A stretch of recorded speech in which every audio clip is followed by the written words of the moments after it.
Hello friends, welcome to மக்கள் சேவை சால். இன்றைக்கி நம்ம ஒரு சூப்பரான இன்ஃபர்மேஷன் பற்றி தான் பார்க்க போகிறோம். சற்று முன் 10th மற்றும் 11th அரியர் எக்ஸாமுக்கான ரிசல்ட்டை வெளியிட்டிருக்காங்க. உங்களுக்கான ரிசல்ட்டை எப்படி ஆன்லைன் மூலமாக செக் பண்ணுறதுன்னு தான் இந்த வீடியோ பார்க்க போகிறோம். இந்த வீடியோ ஸ்கிப் பண்ணாமல் ஃபுல்லாக பாருங்கள். அது மட்டும் அல்ல, இந்த வீடியோ நிறைய பேருக்கு ஷேர் பண்ணுங்கள். ஓகே, ஃபஸ்ட்டு இந்த வெப்சைட் ஓப்பன் பண்ணிக்கோங்க. இந்த வெப்சைட்கான லிங்க்கை நான் டிஸ்கிரிப்ஷன் கொடுத்துட்றேன். dge.tngovernment.in இதான் பார்த்தா அஃபீஷியல் வெப்சைட். ஓகே, இந்த வெப்சைட்டில் ரிசல்ட்னு இருக்க பாருங்கள். இந்த ஆப்ஷன் நீங்கள் கிளிக் பண்ணிங்க அப்படின்னா இதில் உங்களுக்கு ஃபஸ்ட்லேயே கொடுத்துருக்காங்க பாருங்கள்.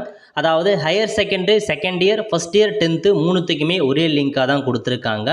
இதில் போயிட்டு வியூ ரிசல்ட்னு இருக்க பாருங்கள். இந்த ஆப்ஷன் நீங்கள் கிளிக் பண்ணிங்க அப்படின்னா இந்த மாதிரி தான் ஒரு பேஜ் உங்களுக்கு ஓப்பன் ஆகும். ஓகே, ஸோ இதில் பார்த்தீங்க அப்படின்னா எக்ஸாம் ரோல் நம்பர் கேட்டிருக்காங்க. உங்கள் எக்ஸாம் ரோல் நம்பரை கொடுத்துட்டு நெக்ஸ்ட்டு டேட் ஆஃப் பர்த் கேட்டிருக்காங்க. டேட் ஆஃப் பர்த்தை பொறுத்த வரைக்கும் ஃபஸ்ட்டு இயர் என்ட்ரு பண்ணுங்கள். அதுக்கப்புறம் ஐஃபோன் போட்டு மந்த்து, அதுக்கப்புறம் ஐஃபோன் போட்டு டேவை என்ட்ரு பண்ணிட்டு மேத்தமெட்டிக்கல் கேப்சா, நிறைய பேர் இங்கே தான் மிஸ்டேக் பண்ணுவீங்க. மேத்தமெட்டிக்கல் கேப்சாவை பொறுத்த வரைக்கும் இப்போ 12+7 கொடுத்துருக்காங்க அப்படின்னா அதுக்கான ஆன்சர் என்ன, அடிஷன் தான்.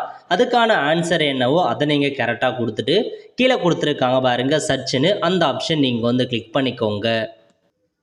இந்த மாதிரி தான் உங்கள் நேம் கொடுத்துருப்பாங்க, கேண்டிடேட் நேம். அது கீழே இருக்க பாருங்கள் டவுன்லோட் ப்ரொவிஷனல் மார்க் ஷீட்னு, அந்த ஆப்ஷன் நீங்கள் கிளிக் பண்ணிங்க அப்படின்னா உங்களுக்கான ப்ரொவிஷனல் மார்க் ஷீட் ஓப்பன் ஆகும். இதாங்க உங்களுக்கான மார்க் ஷீட். இந்த மாதிரி தான் கொடுத்துருப்பாங்க. உங்கள் ஃபோட்டோ, QR கோடாக இருக்கட்டும், ஸோ உங்கள் நேம் எல்லாமே கொடுத்துருக்காங்க. செக் பண்ணி பார்த்துக்கோங்க.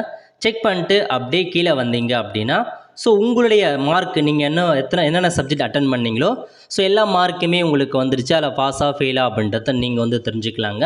ஸோ இப்போதைக்கு இந்த மாதிரி தான் ரிசல்ட் கொடுத்துருப்பாங்க. இந்த மார்க் ஷீட்டில் போயிட்டு உங்களுக்கான என்னென்ன சப்ஜெக்ட் எழுதுறீங்களோ அதுக்கான ரிசல்ட்டை தாராளமாக நீங்கள் தெரிஞ்சுக்கலாம். ஓகே, இந்த மாதிரி தான் ரிசல்ட் செக் பண்ணுற மாதிரி இருக்கும். நிறைய பேருக்கு தெரியப்படுத்துங்க. 10th லெவல் ரெண்டுத்துக்குமே இதே மாதிரி தான் நீங்கள் செக் பண்ணி உங்களுக்கு ரிசல்ட்டை செக் பண்ணுங்கள். ஸோ நீங்கள் பாஸ் ஆகிட்டீங்களா, ஃபெயில் ஆகிட்டீங்களா, எவ்வளோ மதிப்பெண் எடுத்திருக்கீங்க அப்படின்றத மறக்காமல் கமெண்ட் பாக்ஸில் தெரிவிங்க. அவ்வளோ ஃப்ரெண்ட்ஸ், கண்டிப்பாக இந்த வீடியோ பிடிச்சா லைக் பண்ணுங்கள். அது மட்டும் அல்ல, இந்த வீடியோ நிறைய பேருக்கு ஷேர் பண்ணுங்கள். அடுத்து ஒரு நிலையில் சந்திப்போம். நன்றி, வணக்கம்.